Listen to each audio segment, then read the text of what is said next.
Okay, yes, we're back for another show, episode 8. Looks a bit different today, because the GOAT, my bro, he couldn't make it this week, couldn't make it into London this weekend. So, I've got my guy filling in today, MARKO. Yeah, man, Latvian rap star. But little did you know, he actually knows quite a lot about football. He actually knows, I've known him for ages, he knows his stuff. So yeah, man, we've got him in today. We're gonna talk some football. Yeah, go on, tell him who you support, man. Hey man, come on, bro. The best team in Milan, the only team in Milan. Why? Why do you support Milan, man? Come on, bro. It's Ronaldinho. Okay. The man right here. All right, fair enough. Yeah. To be fair, Owen, as you can see from this, Owen is the reason I support Liverpool. So, no, I feel you on that, man. Well, we're gonna get straight into it, man, because there's so much football to cover from this weekend. I was thinking we can start with the El Classico. Alright. Fresh, yeah. Yeah. You know, like just fresh off the game. So yeah, Bernabeu, Madrid hosted it at home. They end up winning. Yeah. What was it, 3-2? 2-1. 2-1 to Madrid. You watched it today. I know, I watched it today. I was I'm thinking of this Liverpool. That 3-2 result. But nah, anyway, yeah, so yeah, 2-1 to Real Madrid. Mad game. They just looked very comfortable like throughout the game, to be honest, in terms of the better team. And to me, this was a bit of a defining one because like the Yamal and Mbappe, like for Mbappe, I feel like this GOAT kind of, like him maybe being the GOAT or becoming the GOAT, or close, maybe even just topping one of them out of Ronaldo and Messi, is slipping. It feels like it's been slipping a little bit of recent years. Yeah. So this season, like since the year started, of course, no one expected, if you said 5 years ago, like, who do you reckon will get Ballon d'Or first, Mbappe or Dembele? No one would have picked Dembele, you know what I'm saying?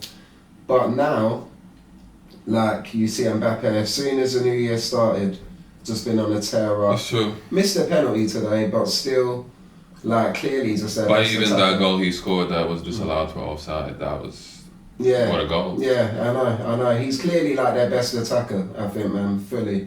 But what did you think of the match, bro? What do you think of what's going on with Madrid and Barca right now? I mean, Madrid looked great. I thought Bellingham looked absolutely amazing. Yeah. I think for them to have him back after an injury, and he didn't need a period of like a month or a month and a half to get back into the rhythm. He just came in guns blazing. Yeah. I think that's huge for them. I think that takes off some pressure off Arda's Gula's shoulders. Yeah. Because he's been in a new role this season. He's been played a lot. He's obviously very important to Xabi Alonso. Yeah, but it looks like Alonso favours him over a lot of, like maybe over Rodrigo and Vinny. Well, kind of, but he kind of sees him as like not the new Modric, but since Modric left, he really is the one that's gonna have to take that step and become that midfielder for Real Madrid that will create from the midfield. Whereas obviously Vinny and Rodrigo are still more wingers.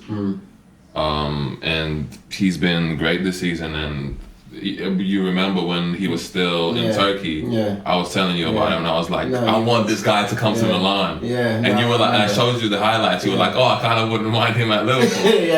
He did look good, bro. And then straight after that, I think there was a World Cup or a Euro. There was some international competition. There was Euros, Yeah, but I saw his game. He scored a banger, didn't he? Marcus was telling me about this guy. He is kind of cold still, but bro, it's a big season for him. It's a bit of a transitional one because, just Alonso likes him a lot, it seems. He's very key to Alonso's plans. Yeah. But I get it, man. Good. He's a Smart. playmaker.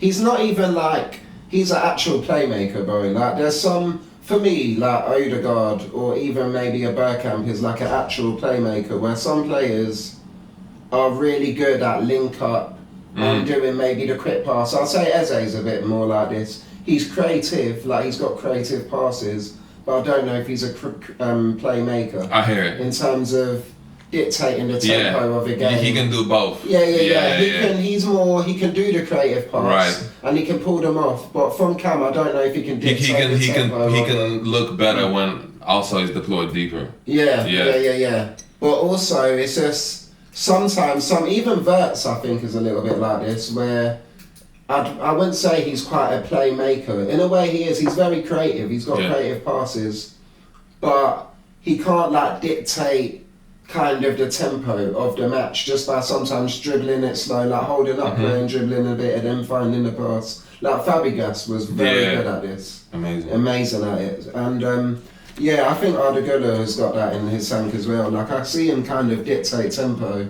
a lot for Madrid, like this season. They've been good. And you know what? This is something I wish we took a note out of, but they set up with a 4-4-2 today. 4-4-2 Madrid, Bellingham and Mbappe up top, and then Vinny on the left, Güler on the right. And look how many chances Bellingham was getting. Yeah. Kind of like his first season at Real Madrid, obviously it was a different tactic. Yeah. But when you play him closer to that goal, he's just going to get chances. Yeah. And he's going to score something. He got a penalty for Mbappe. Yeah. Scored another one, but it was ruled offside. Yeah, man. Was just a menace. Yeah, 100. And even for Jude, it worked so much better. I don't even know why... who's your guy? Ancelotti. That's I don't know why he took Jude away from that like position though, because the season when they won like everything in the Champions League, Jude was kind of behind the striker, a bit similar to how Alonso is using him. But then the next season he had him like deep in midfield or something, and it weren't really working. And then now Alonso's put him back behind the striker. It always works that way for Jude. Yeah, I mean, also last season for Real Madrid, they just got so many injuries. Yeah, true. It was kind of hard for them to even have a consistent starting 11, and but also I think it was Ancelotti's time to go. Yeah. I kind of hope that he wins the World Cup for Brazil. Yeah. I think that would be fucking amazing. We'll have to see with that. They've got a good squad, to be fair. I think they've got a good squad. I think they got a decent squad. Good. I've got to give him like the other day. Jody was saying to me. Now he thinks he's about the third best teenager in the world, and after like I've given it maybe a week's thought, and I think he might be right. Okay. Like he's actually really good, this Esteval guy. But I'm not mad at it. Yeah, they've got some players, man, 100%. But that's just it's just more the Brazilian defense that I'm kind of not sure about. Yeah, even for England, I want England to play. Bellingham at 10. Some people saying play him at 8 so we can fit in for Palmer and shit. But I think, like, I don't like it when you don't play players in their best position, especially the best players. Like, what do you think is Palmer's best position? He'll have to be on the bench, I'm saying, because to me, you want to put Bellingham where he's best at. Always, like, people always say that and it doesn't work, these type of tactics, because... I mean, Palmer's been getting a lot of injuries this season, though, so we'll have to see if he even has a good season. Yeah, no, it's true. Because he's been in and out. It's true. And Chelsea has been quite shaky. Yeah, and even Foden is doing bits while he's been in and out, so... I know you don't rate Foden, though, but it's because you're real about it. You're real about it, but same kind of.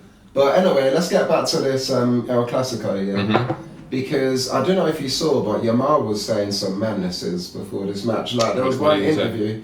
So I saw one interview, right? I wish I could have played it for you, but they were asking him about like Real Madrid and everything. He was like, "So what do you think the score will be?" And he was like, "What was it last time? Weren't it 4-1?" Like he was being bare like. To be fair, last year Barcelona they did smoke Real Madrid a bunch of times. Yeah, they did. They duppied them last year. And then they said, "Do you think you'll score?" And then he said, "What do you think?"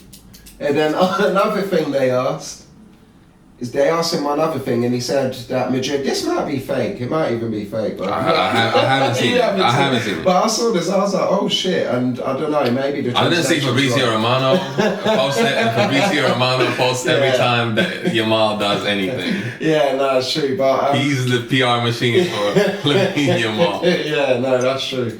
But anyway, so after they asked him about Madrid, and he said they always cheat. Now, this all might be fake, so, it's mad that I'm reporting it, but that's me. But anyway, if that is the case, this result hasn't helped.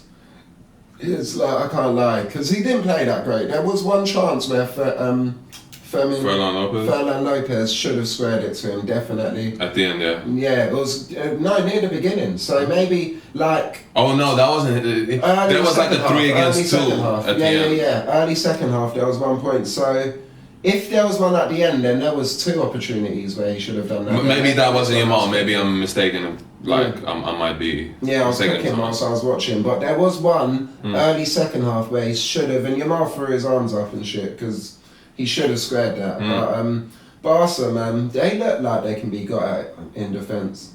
To be honest, I mean, for sure, they like Flick has to figure out the next move because teams are looking like they have kind of figured out this high press. Yeah. And Kubrasi hasn't looked that great this season. Yeah, no, that's true. Yamal, I mean, he's great, but to be fair, again, I don't know if that interview was legit, but even midweek, he scored a penalty against Olympiacos when they had 10 men and he did the whole celebration where he puts a crown on himself. Really? Yeah. And it kind of gave me. You remember when Madrid played Atletico Madrid in the final, and it was like 3-1, and Ronaldo scores a penalty, and he just like goes crazy and takes his shirt off, and it's like, obviously it's still a goal, and it's important, but like, you scored a penalty against a team from Greece that have 10 men on the pitch, like, it's a little. It's a bit distasteful. Yeah. Yeah. A lot of people are beginning to feel that way with Yamal a little bit. But when he has the ball, it's amazing to watch. Yeah, he's like very, very clearly one of the best players in the world. You know what I'm saying? Like arguably the best in terms of just his feet. It's crazy, I think.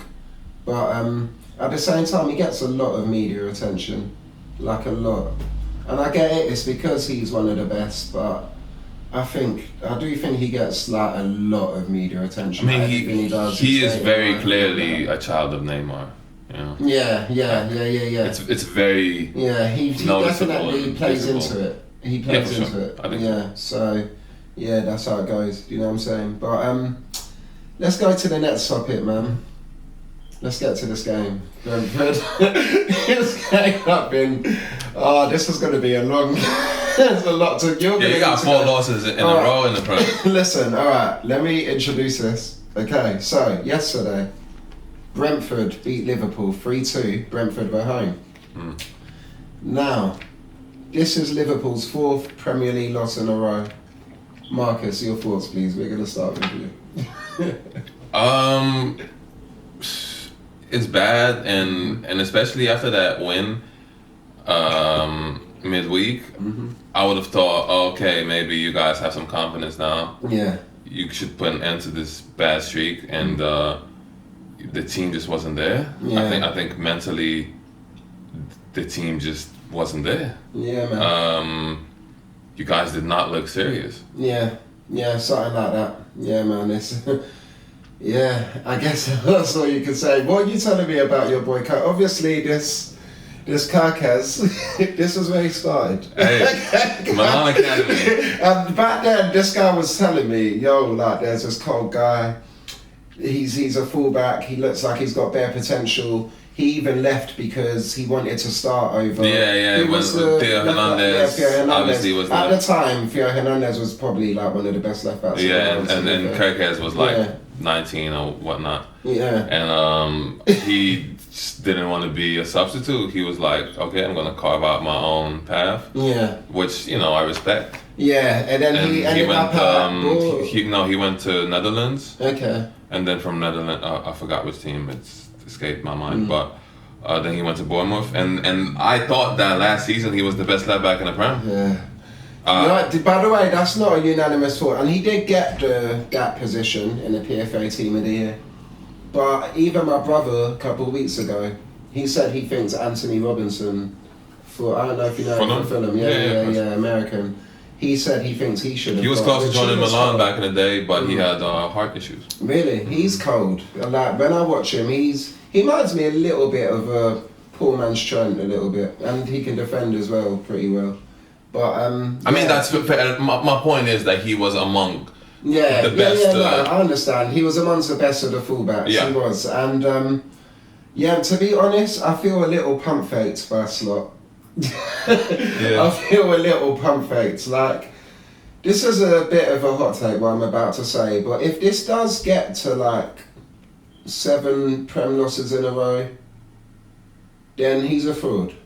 Like, I'm not saying Slot out yet, but he's a fraud. And like, and the reason, like, I'll be honest, he's a fraud. And the next 3 games we have, we've got like a few Aston Villa, I think, is ones. next. We've got Villa, Man City, and Forest. Any Champions League games?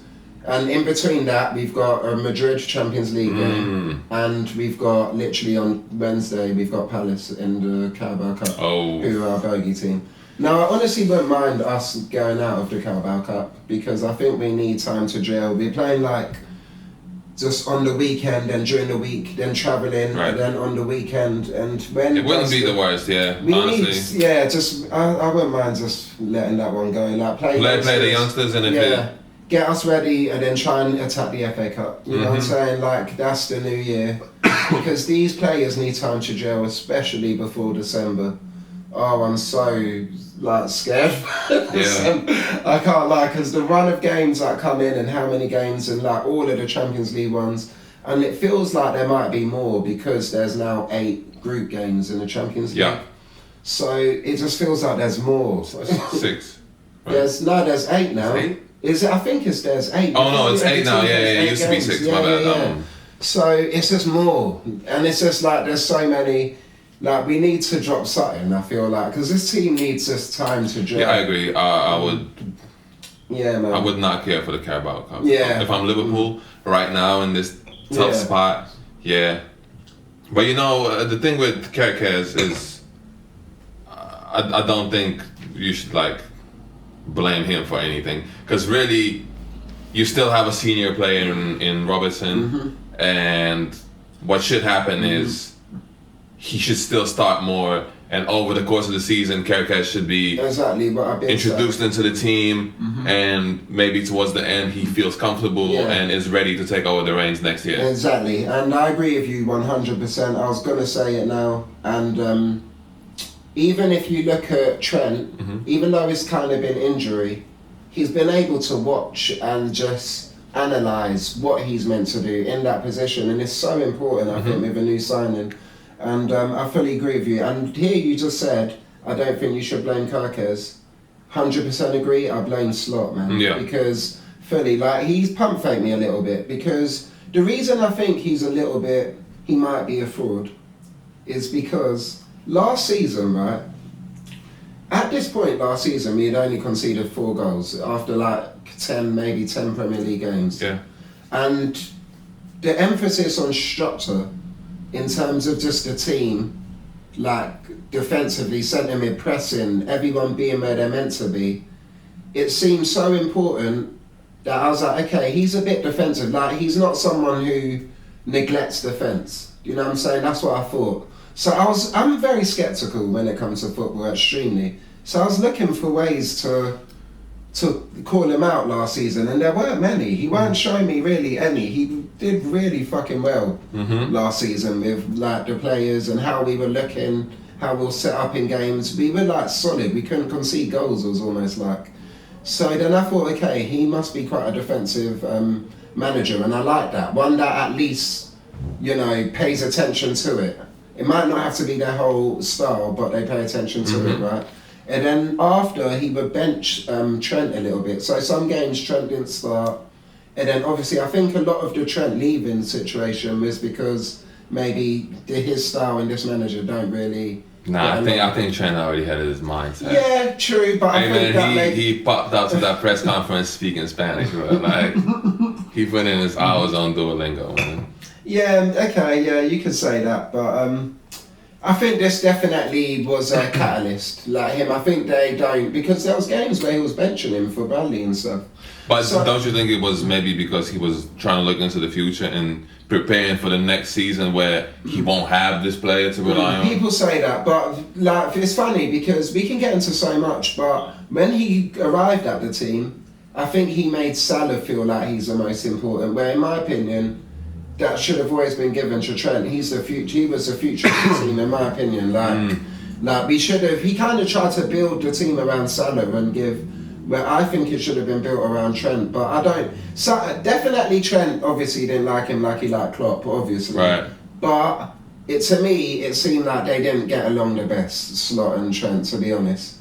So, but with that, the point I wanted to make is that I thought with Slot, I was like, okay, he's probably very defensive because his style of play, and Trent, he comes forward quite a lot to do passes, and it sometimes leaves you vulnerable in the back. And maybe he just wants a more traditional defence. When I look at how we're structured, it just seems like he's someone that takes defence serious. Yeah. Do you know what I'm saying? And I really thought that. So even with Trent going, so the first red flag is the transfers, I'm not going to lie. Now, the Frimpong, you can't really be mad at because Trent chose to leave us. So with that, you're almost never going to get an upgrade. Do you know what I'm saying? When a player chooses to leave, right. Like for instance, it kind of looks that way now with Newcastle, but they probably weren't expecting this Maltamade to be an upgrade to Isak. You know what I mean? You're always going to just have to replace and see what you can do to replace it, right? So that position, I don't give too much. Ekitike, great for Nunes. Even though I think we should have kept Nunes and not got Isak and then spent the money on a midfield CBM or centre-back after we got Ekitike and was getting goals. F it, like Nunes went, we got Isak and Ekitike, but Ekitike I'm happy with. But Kirkez now, this is my issue with the Kirkez thing.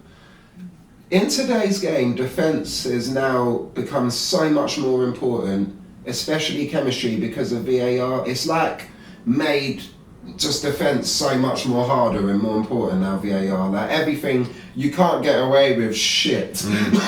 Nothing. Like everything is under review. There's Big Brother everywhere. Anyone's going to complain for anything these days. So everything's going to be reviewed now. So when you change the equilibrium of the defence that much by changing out two of them, one of them had to go, of course, because Trent was going, but in incorporating Kirkez straight away, that was obviously error number one, which you already mentioned. But error number two for me is when I look at Kirkez, and he's around 23, I think. Robertson came to Liverpool around the same age. Yeah. Right? When Robertson first came to Liverpool, his defensive ability, like compared to Kirkez, to me is like 5 points higher. Like Kirkez, in terms of defending, is a lot worse than Robertson. Even him, Robertson today, like past it, is still, even though I wouldn't say Kirkez has hit his prime yet, he's still a lot better at defending. And that's a bit of a question mark to me because it's like, we just gone for the PFA Player of the Year. Maybe we didn't really analyse because I think his style and what he has to do is so different to what he was doing at Bournemouth. At Bournemouth, he was basically an attacking defender as well, and it just works with their system. But the kind of best years of Robertson is also that, don't you think? Yeah, but Robertson is no slouch at defending. So with like, I think Kirkez can improve though.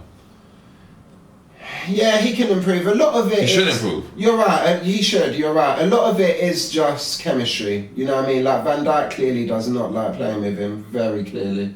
Like it's just position thing and confidence. A lot of it is clearly like he's making mistakes that it seems like is a confidence. He's in his head too much. He probably can improve, but at the same time, there's a lot of question marks with it. Like his height for me is he's very short in terms of defending corners and set pieces, and the game is becoming so set piece based. Like let's be honest, like a set piece now is massive.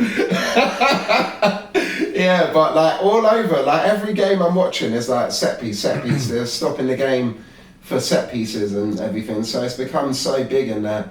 So number one, I look at his height. I'm like, he's so small. Like even in size in the defence, with Trent and Robertson gone, we've gone a lot smaller. So I look at that with him, which is a question mark for me. And then there was another thing which I just can't remember. But no, yeah, with Kirkez, yeah, I'll be honest, he's a bit of a question mark for me in terms of the signing. Like I think, like, and we'll give him time to improve. I do think he should have come into the squad later. But no, like yeah. This is it. This is a big point I wanted to make. So when I look at Kirkes, Frimpong, Trent, to me they are defenders who are just attacking. Like their defensive level is either average or below. You understand? But if you take maybe a Reece James, even Robertson when you mentioned, or like Hakimi, they're decent at attacking, but they're also very good defenders, which they are defenders. Like left backs, right backs are still defenders, and they're still very capable at defending still. So I wouldn't include them in this list. But Trent is the best like attacking fullback.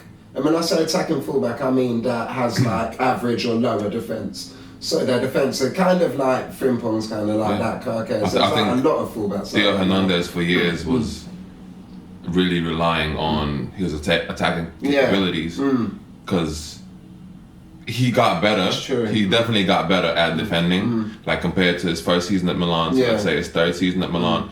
Of course, he got better, but it was his pace and his relentless force of nature that he was. Power, physical shit. He was, what a shame that he's in Saudi. And he's that another style of that player, right? But from Trent, with that player, Trent is the best. You can't upgrade. Like they're very different, but they're both like they're different types of attacking. Yeah. The way they attack is different. Even Frimpong, the way he attacks is very different. Very different. Like, but they are like attacking fullbacks that don't even really defend, is what I'm saying. And with those, Trent is the best you can have. So when he leaves, by you getting another style of player that's like that, you downgrade. I thought with Trent leaving, we're just gonna go with like defensive.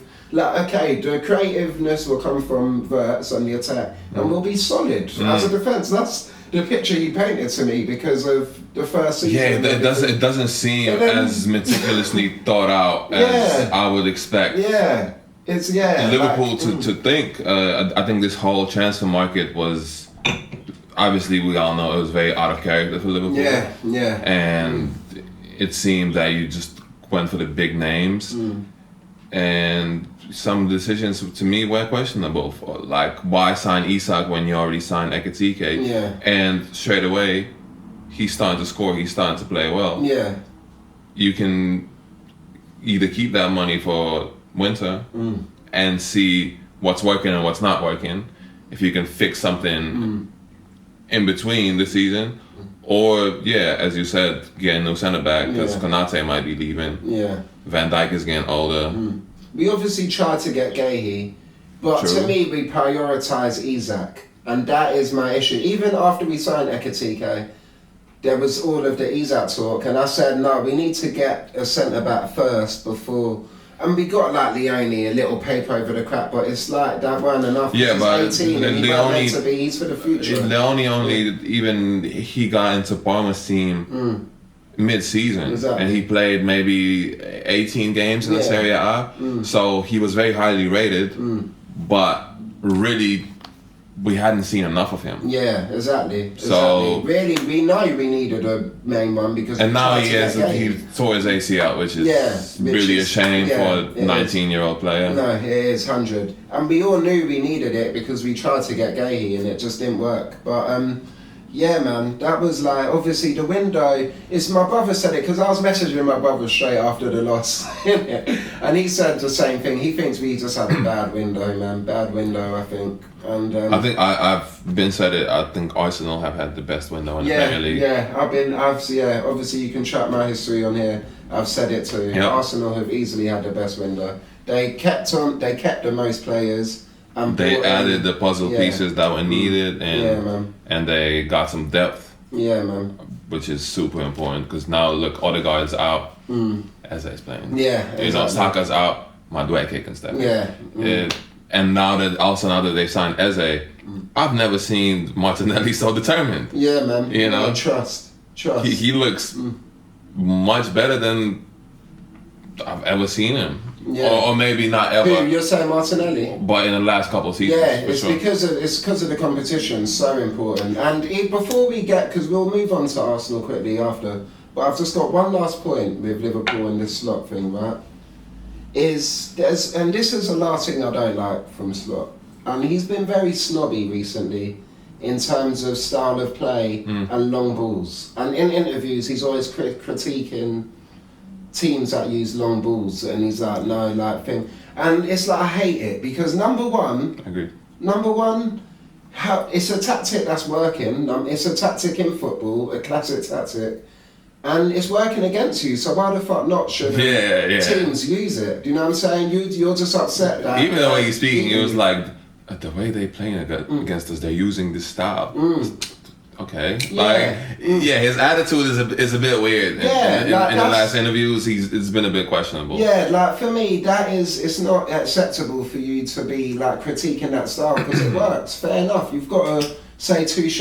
Like it works. And then on top of that, the second reason I hate it is because I've been watching some of our games. We need to adopt this style sometimes. This is one of the reasons why Arsenal are like, they've been a bit disgusting, and we're going to get to Arsenal with the set pieces. And I haven't felt this way, but today, like I saw their highlights of today's game, and I seen they score from a set piece, and then they hit the crossbar again from another like corner, and I'm like, bruv, these lot are taking a piss. But at the same time, them being able to adapt so many different styles is why they can... You can't be a snob to... And I get like little glimpses of Amarim, which I don't like. You can't be a snob to this style of play and then just die on having to build up in the back, because I'll tell you what, it's killing us.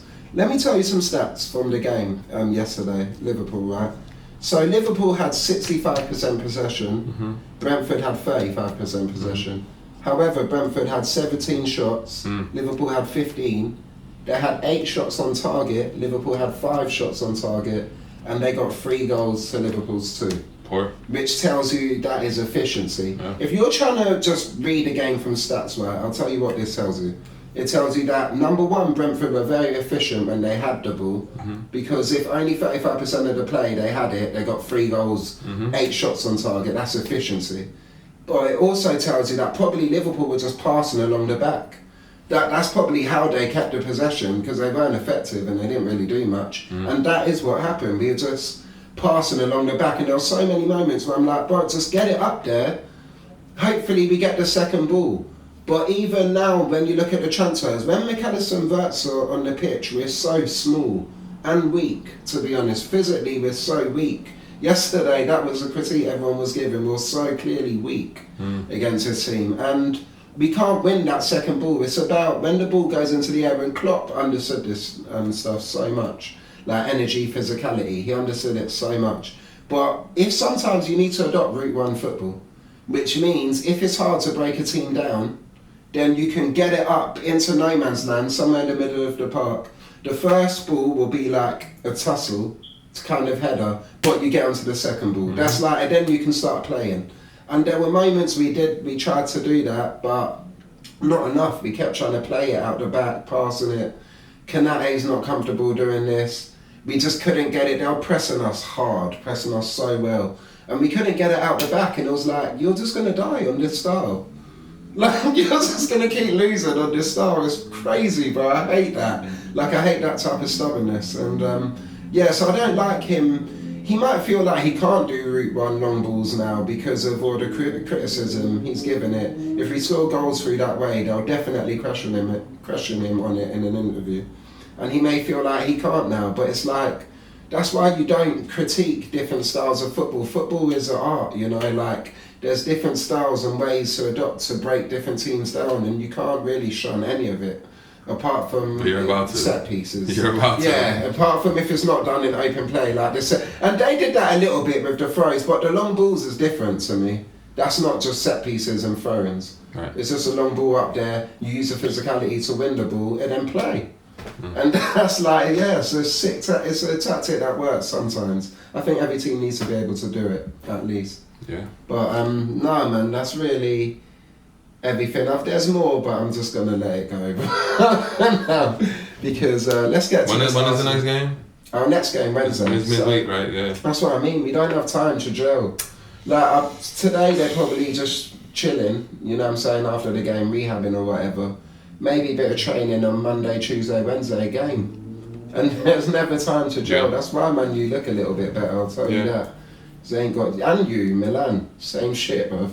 You haven't got anything to... When you don't have to travel to Europe and here, do you know how much time you get on a training? It's a new meta. It's the new way to win Serie A is to just finish really low, not get into any European competition, and then you have the league to yourself. Oh, man, bro, this team might have something to say about that, bro, because Napoli... Did you see the way they got smoked in the Champions League, though? Yeah, in the Champions League. Conte just can't hack Champions League. Yeah, he just can't. He can't, yeah. They got smoked. It's too technical. By PSV, 6-2. Yeah, because his style doesn't work for... and he's very stubborn too. But also, he's a stubborn manager. Like, some managers are stubborn in their ways. Conte's second season is always tricky though, because he starts doing these weird things like he'll play a left back Spinazzola, he'll play him as a left wing when he has Noah Lang on the bench. Yeah, man. And he'll try to shoehorn De Bruyne in, but then now he has to play McTominay on the wing. Yeah, It'll be weird. Yeah, he makes these weird. And he did that at Chelsea a lot as well. Did you see? Napoli just played Inter and they beat them. Fair enough. But he had like a verbal altercation with Lautaro. Did you see that? No, I didn't. Nah, they were like shouting at each other like. Yeah, man. But because back when he was an Inter coach, those two they had like beef once. Yeah. And they literally had like a boxing match. Yeah. There was a training session. Yeah, it was Lukaku was there. He was it was like they posted it online. Lukaku was doing "Are you ready?" all that shit, and then they literally both put on gloves. Conte and Lautaro. They put on gloves the whole time. I mean after that they kind of hugged it out, and that was the end of the conflict. Yeah. But they literally they had there's a video online. Conte is always he's a hothead. He's a hothead, bro. Remember when he beat Mourinho? That was jokes, man. That was jokes. Absolute cinema. Oh man, but you know, like he used to do that with Victor Moses, like at Chelsea. So Victor Moses was amazing, by the way, for Conte. He was great. No, but he used to be a winger, yeah. Like he used to even play for Liverpool, and then he made him like a wing back. Was he? Yeah, he used to play for Liverpool at one point, Victor Moses.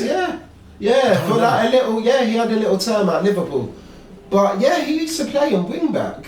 I thought that was genius. I'm not gonna lie. I thought that season when Chelsea won the league under Conte, I thought he was the best like fullback, wing back in the league with Victor Moses. I thought he was great. Like Conte can turn mediocre players into really good players. Like that is one of his strengths because he creates this system where everyone thrives and he just uses you for your strongest attributes. And that's something that he's really good at.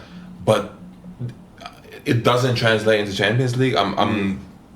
He's been awful. Even when he was at Juventus and he had that Chiellini and Bonucci and Barzagli and all that super team. I remember he finished like third in the group and they had to go to Europa League. Like he's never been good in this competition. Yeah, you know what, man? We were going to get to the Arsenal, but you know what? This is another topic I had. I think we just naturally got here. Yeah. But as an AC Milan fan, who do you fear the most out of Napoli, Inter and Roma? You're all kind of similar in points, top four right now. Milan look like they're putting up a title charge this season. Like they're trying. It's a bit early. It is early. We're only 10 games in, but we're about a quarter. I think we have a chance. I didn't think before the season started. I did not think we have a chance. But the way Allegri has transformed this team is very impressive. I think the way that Modric's seniority has transformed the team, just the mentality that he brought. Yeah, man. Like when they see that this player who has won it all runs for 90 minutes and is 40, even Leao is tracking back. Yeah, man. You know? Yeah. So important experience. And obviously Rabiot brought a lot of balance to that midfield. That was great. We got him for 7 million euros. Great. Amazing signing. Unfortunately, he's injured now because of the French match. But he'll be back soon. What about the American? Pulisic. He's been like he's been our player, best player in so far this season. But again, he went to play for America. Got injured. He got injured, and he already was injured, and Pochettino played him. Yeah. So I'm not happy about that. Yeah. But Americans will be like, oh, but we have to gel before the They World need Cup. him fit for the World Cup. They need. Sure. I understand it, but like. No. When he's already injured, Yeah, but that's what I'm saying. Like, they maybe need to, why would you that's want your crazy. best player to get injured? Yeah, that's crazy to aggravate his injury when He was the World Cup nursing is- an injury basically. Yeah, exactly, and it's crazy to play him by America Yeah. when the World Cup is happening in America in like a few months. You know what I'm saying? Like, you want him fit, But the thing, especially the form he's on, bro. the thing Like, with Pulisic, because Leao was out at the beginning of the season, now he's come back and he scored 2 games in a row. He just looked good, Yeah. and Pulisic was good before that, but they hadn't played together yet. Okay. And the way we play is 3 centre backs, then 5 here with wing backs Yeah. and 3 midfielders, Okay. and 2 up front. Okay. So. It was either Santi Jimenez as a striker and Pulisic as a second striker, and now it looks to be Santi Jimenez as a striker and Pulisic. And Rafael Leao as a second striker. but Pulisic drifts to the right, right? Well, Or see it's that free, that or that it's is free. that is the thing. Now that when they both are available, and if they both are firing, you have to play them both. Yeah. But none of them are really strikers. Yeah, of course. So I'm just wondering how is that gonna look? How are those two gonna link up Yeah. together, and what's gonna happen? Because now that we don't play with wingers and we don't have one striker up front, realistically those two have to play if they're both on form. Of course. So So, that's, and Leao can play there, but I don't think he's comfortable playing the lone. I think he's more comfortable playing the second striker. Yeah, of course. And same with Pulisic. So we'll have they're to. both that. Do you Let's see what I'm start- saying? Yeah, so one thing I want to ask though, so in this new role for Leao, Mm-hmm. does he naturally drift to the left a lot? Yes. Okay, alright. So, I feel like Pulisic naturally drifts to the right. He quite a naturally, lot as Pulisic well. 'Cause naturally he was drifts a to right the winger. left more. Okay, fine, that's it. Because I think he's, but he plays on the right now. I think his natural position is left wing. Yeah. But he's played on the right for so long Yeah, that exactly. he's a natural there as well. Okay, so good, that's fine. good. Yeah, fair, It's more so They're who's both gonna be that second focal strikers, like yeah. how. Yeah. Because what I've noticed about Leao in these past couple of games, he's getting better at hold up play with the back against the goal. Okay, like he's good. getting better. It seems that he's trying more to like protect the ball and do all of this shit. Yeah. So I hope it works. I'm just, and there's already talks that we're looking for a new striker this winter. We could go for Vlahovic. How has Jimenez been doing though? Like, you got him. We signed him last January, and obviously we had a shit season with coaches changing. Yeah. So I'd say he was decent last year. He scored some goals, had some assists. Doesn't look But like a this starter. year, 8 games, no goals. Oh wow. Yeah, that is disappointing. And he's a pressing machine, but you're gonna have to start scoring. Yeah. And this last game we drew against Pisa, which is the last team in the league. And he did not score and he did not look good. Is he like? Are you servicing him though? Is he getting In this serviced? last game, maybe not. But at the beginning of the season, he had the most big chances missed in the league. And in my mind, okay, you keep getting those chances, you'll score. But now it's been 8 games, and I'm getting worried. So I'm thinking, okay, when Pulisic comes back, it's gonna have to be those two. And we still signed Nkunku, but I don't know if that was just weird. That was weird. That was weird. Yeah, I forgot. 40 million for, like, I would have much rather signed Vlahovic, like a real striker.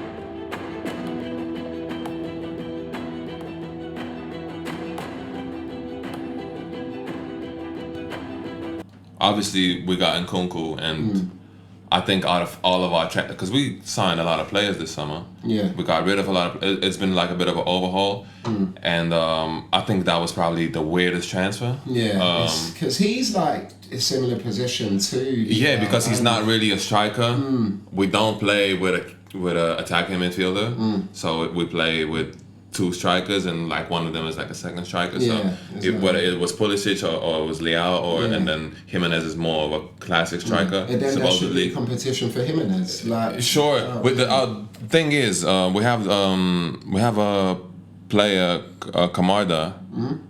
He's currently on loan at Lecce. He's 17. Okay. He's one of the rare Italian young talents that gets a little bit of game time when they're young. But I think he made his debut when he was 15 for us. Okay. So he's supposed to be a big talent. And I think he even scored his first Serie A goal like very recently. Yeah. And I'm now even thinking, would maybe it have been better to keep him and give him time off the bench? Because he's on loan at Lecce, but he's not like a starter. Fair enough. So, and at a team that is fighting for relegation and then don't create that much, I'm just wondering if it's really that good for him. And maybe we should have kept him, but I'm not sure. But yeah, this Nkunku situation, I think out of all of our transfers, that was the weirdest one. Yeah. I think those 40 million can be spent on bringing Tonali back home. You know? Tonali's never coming back, bro. Like, He's coming back. He's coming back someday. He's got. Hey man, he might be 40 like Modric. Now, he might be 40 like Modric, but he'll come back home, man. Well, he's got big links with like PSG and shit. He ain't coming Tonali, back. we want you home, man. Oh, you always stress this every year. I love he's Tonali. A great midfielder. I love he's Tonali. Come to the Prem and he's really... Because for me, I'll be honest, it's when you get to the Prem and do bits is when I'm like... But you have to think. But you have to think about it. He came to the Prem. He was good, and then he was out for a year. Yeah, I know. Not playing. Came in. Came back in like Boom. nothing changed. Like nothing changed. And that year he was out, clearly Newcastle struggled. Like, it showed how important he was to their team and system. He's just a quality player, bro. No, and he's a great spirit to have in the team, and there's a reason why he's universally loved by all Milan fans. Yeah. Like, nah, man, I hear that. But obviously, we were going to get to this before, but Arsenal, and there's a lot to get to because I actually went to the Emirates on Tuesday. Yeah, so I went to Arsenal versus the Atletico. And you know what? Arsenal played impeccable that game. I couldn't fault them. They're getting goals from set pieces, but also open play. That Martinelli goal was lovely. The assist, from Lewis Skelly. That's it. Lewis Skelly was amazing. Like, beautiful assist. He took it in. I mean, the Gyökeres goals weren't pretty. But I thought he played really well. But he did, yeah. I thought he put in a shift. He did. He was a fox in a box, man. We said it last week. He did what a striker does. Exactly. Like, which is you're just a nuisance on the defenders, on the strike, on the goalie, and that creates goals. Well, you think what is really good about Gyökeres is like obviously something that goes under the radar is that with him in the box, Saka everyone's saying it. Fans. Gets more space on the ball. He can now shoot. He can now come closer. He can take some extra steps. Exactly, because Saka normally gets double teamed, but Gyökeres gets double brings teamed. Focus, exactly. It brings focus and it frees up space for Saka. A lot of Arsenal fans have been mentioning that actually. I think that's important, and I think the goals will come. And like in that game, he scored some scruffy goals. Yeah. But he did. Yeah, but he got the goals in a big game as well. Huge game. Huge game. I think Zubimendi was amazing. Yeah, Zubimendi is settling very well. I think he might be, like, from the top of my head, might be the signing of the season so far in the Premier. Or Ekatike. Oh, okay. But because you know what? Because they're first, I might just like it's easier to say this because of. I'll tell you what, in the Liverpool game, he was fucking nowhere to be. He got duppied that one. I'll tell you that. Like, it's crazy that we didn't concede a set piece in that game. Like, you scored a set piece in that game. Yeah, we scored one. It was before the crisis, the mini crisis, and I'm so glad it came. But I wouldn't say you were much better. I thought it was quite an equal game. We were back then. Yeah. Oh, what? No. The game was kind of a boring game. Yeah, we weren't much better than Arsenal. We just got the set piece and made the most of it, and it was just individual brilliance. Yeah, he's low-key been your best player this season. Yeah, he has. Like, it would have been Grav, but Gravenberch's gone off injured. It has been Szoboszlai easily. Every position, goals, assists, mentality, running. From CM, he's been great. Like, I even think that when Gravenberch is back, because McAllister's been woeful this season. I'm sorry, like, it's got to be Szoboszlai deep with Gravenberch.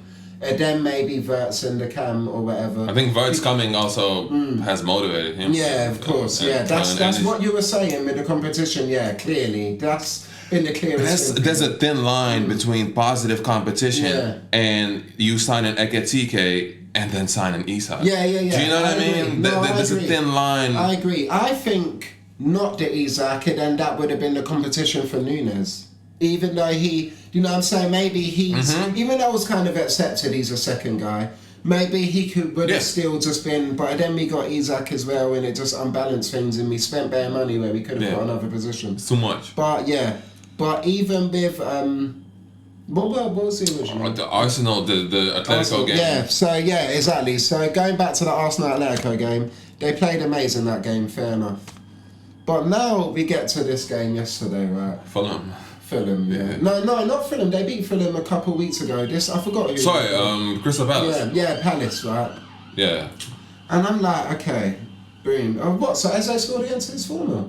Yeah, I think that was his Yeah. that was his first goal for Arsenal. Yeah, it was. With a little karate kick. You're mad. But Ibra-esque goal. it was a beautiful goal. Like it was a scissor kick, innit? It was nice.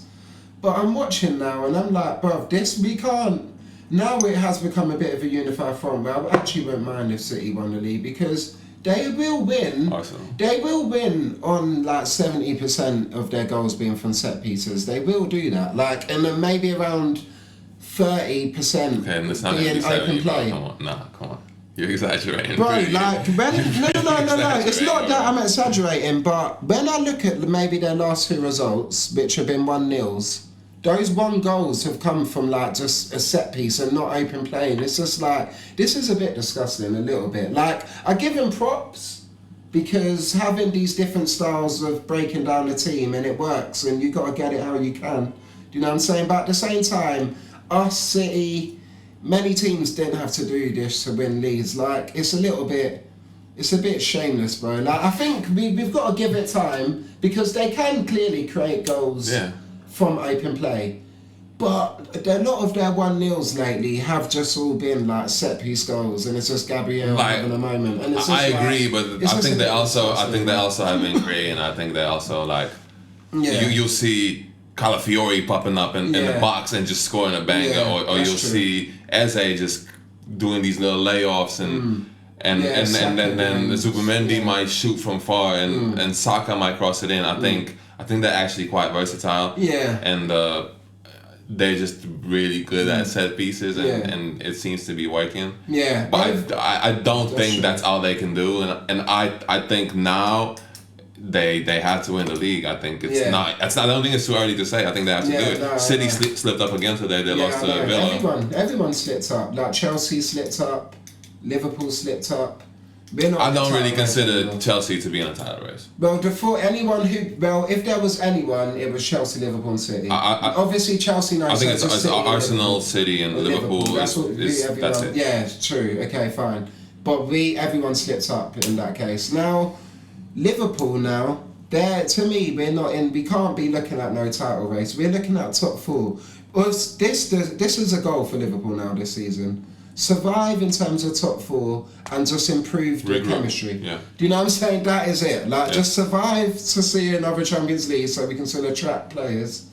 And, don't even think I think top 5 might cut it because I think is Prem getting 5 this year? Yeah, I'm not sure. I think it depends on our performance in the Champions League and how that goes. But so far, the English teams are looking good, bruv. Even Newcastle are doing bits. We're all smashing our teams, to be fair. Like, Chelsea won 5-1, Liverpool won 5-1, Arsenal beat Atletico 4-0, which that's like the first they've conceded that many in ages. And then, Newcastle won 3-1 or something. The English teams are all doing bits, you know what I'm saying? Maybe Man City. Who knows? Maybe they let us know. But there's some big games coming up though. There's the Liverpool game. Obviously, when Newcastle played Barcelona, they were outmatched. But it is Barcelona. Yeah, but with Arsenal, I do give them props. And when I look at them, I say that is things I wish there's so many things they've got that I wish we did do though. I can't lie. Like the way they utilise Trossard. Sometimes he starts very sporadically. We never do that with Chiesa, ever. Like, we always just have the same, and he's done more than enough to earn that, at least. Like how Trossard. So have more trust and less just pressure. Start in a couple games, but we never do that. That's one thing I like, is how they rotate. I think at this point, Slot is he might be a bit scared because one more bad result and people are starting to talk about a crisis. Yeah, I know, and it's clear to see, so what do you do with Salah? What do you like? The Salah thing is big. And Salah scoring an open play goal is good though. Yeah. And that was a nice finish as well. Yeah. It was a lovely finish, but he played poor. Like the two players that played poor got goals, Kirkez and Salah, to be honest. But even another thing Arsenal do, they've got the different styles. They can sometimes just defend a lead and just defend the game, or they can play on the counter-attack with Martinelli, I've seen it many times, or they can do set pieces and make the most of it, or they can like just go route one, hoof it up into the air, control it in the midfield and then get it into an Odegaard or Eze's feet. Just a second ball, you want it in one of those guys' feet, so then you're going to get the ball under control in their third. So that's a tactic, and they're not snobby to it. And yeah, man, like I've got to give them their props for that, bro. But one last thing, final thing, and I forgot we didn't even address it, but Salah. We have to address Salah this week, like everything, because some of you may not know, but Salah didn't start in the Champions League. Was it the Champions League game? He didn't start. He was benched. Obviously, we went off 5-1, amazing result. But he was like throwing his bib and shit. He removed Liverpool from his Instagram like stuff. Do you know what I mean? Social media things. And honestly, how I feel with this Salah situation is, like, obviously we can't be too heavy on Salah because I think he is just mourning. I think this is all a mourning process with Jota. Like, I think he's dealing it because there's a lot of things happening. It's kind of fresh. It's like 3-4 months ago, the Jota thing. But with the results, and then with people on the internet saying what they're saying, I'm included in that. And then with like everything that's happening, it makes the mourning a lot difficult, and he's being a bit emotional, right? Yeah. But and he also might be thinking, "Oh, I'm getting past my prime," and all of these thoughts. That's included. They buying these new players to replace me. Exactly. Everything coming together. It's not easy. Exactly, it's not easy dealing with it all. But with also when I look at that, I think him sometimes being benched from the manager's perspective, I can see how you'll feel like that might be healthy and needed for maybe he's going through a lot and maybe he's not in the best mindset for the team right now. So sometimes it can even help him also, maybe him being benched. But from his mentality, if he is going through a lot, football's probably his escape. And he wants to always play you know what I'm saying? It's like one of the, right now, if he's going through depressing times, then it's one of the times where he really just loves what he's doing, you know, when you're playing football. So I get it all at the same time. It's a very difficult, the point I am making, it is a very difficult situation. It is. But at the same time, as a senior and leader of the team, I do feel like with the new signing, because it seems like there is a little bit of, not competition with the new signings, but he feels uncomfortable that clearly replacements have been signed in terms of Isaac and stuff. He's not handling it very gracefully, and I don't think there's a lot of responsibility on his shoulders, and I don't think he's handling it in the best way possible. I don't think he's being a great leader. Yeah, I agree. I don't think he's setting a great example and being a great leader, because with these young players, like even there was one thing he did that I know he did in this game yesterday. At one point, Ekitike moved to the right wing and then Salah went up top to striker, right? And I know he did that because I feel like he just didn't really want to run, because he's been getting a lot of stick about he doesn't defend, he just needs to. So then they switch and Ekitike was coming back a lot. And it's like, we just need you to put in the work. His goal was absolutely amazing. Even though he didn't play that well, his goal was amazing. Yeah. But like at the same time, yeah, man, I know it's a difficult one, but with the new players, all the media stuff that he's been saying, visibly throwing your bib and all of that, just you're 34 years old and getting paid like 400 grand a week, I think there's a responsibility, kind of an expectation for you to be very professional, in my opinion. You know what I'm saying? I'll be honest. So like, that's the one thing, but it's a difficult time. It's a difficult time with Salah. But we'll see, man. Wednesday we've got another game. Yeah. We'll see how that goes. But, and we're closing out now, but let's just close out with Milan almost. Yeah, you man just drew your last game. When's your next? Have you got one cup? Tuesday, Atalanta. We actually have a couple of, I think we have Atalanta and Roma, so we have a couple of hard games. Are those in the league? Yeah. Oh, and so you're playing Tuesday then the weekend? And then weekend, yeah. We have some big games, yeah. Yeah. So that's why it was. We really needed to get these 3. This was a great opportunity for us to get the 3 points. Yeah. For Jimenez to score his goal and to get that confidence. And I feel like we approached that game with the wrong mentality. I feel like we thought, oh yeah, we're top of the league. We beat Napoli. We got a result against Juve. We feel good, and Leao feels good. He got some goals, and now we got this. Team that's fighting for, they're probably gonna get relegated. Let's be real, and they didn't approach the game with the right mentality. Only a couple of players did, and now, okay, how are you gonna react to in a game against a serious opponent? Yeah, which so far, for the most part, I can't fault our mentality throughout the season. I think Allegri has been really good at instilling this, and the senior players have, taken the reins and been good examples, but it's not going to be easy next couple of games. It's not going to be easy. That's a double-edged sword, though. Like, that is sometimes a good thing, because when I look at, and this works in Amarin's favour too, Arteta, right, when he first landed at Arsenal, the one thing I said is, one thing you can't take away from him, he knows how to beat big teams. Which that's always a great foundation for a manager. Like, and you see where he is now, and that was years ago, like 8 years ago. And that works in Amarin, so that's one thing I do learn, because you'll learn how to beat the smaller ones later. Like, as long as you know how to beat the big ones, a lot of it is mentality. Sometimes you just underestimate them, this, that. But the focus comes when you know how to beat the big teams. Even now, you've got your 2 games coming up. I think big games, so you're in a decent position. I think the good thing about Allegri is that obviously we started the league with a loss to Frosinone, which I like. Again, bottom of the table. Yeah. And that was due to mistakes. And I got scared. I was like, oh no, it's going to get... But then straight away, I saw a response from the team. And what it feels like this Allegri's team, we can finally actually beat these smaller teams. Because like last season, we'd struggle against a low block. We wouldn't know what to do. They would try to give the ball to Leao and be like, well, do something. Yeah, right? Exactly. Which I hate that. is not the best tactic, right? Yeah. So... Obviously, a bit of a misstep, but I do think that we can beat small teams and we can beat the big teams. Hopefully, we're not going to drop points on Tuesday. Yeah, man. Yeah. No, it's a big one. It's a big one. But yeah, man, that's it for another episode. Thank you again, Marcus, for coming through, filling in for this one.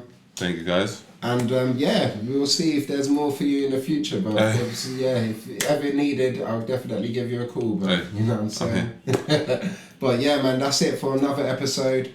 Peace. Safe.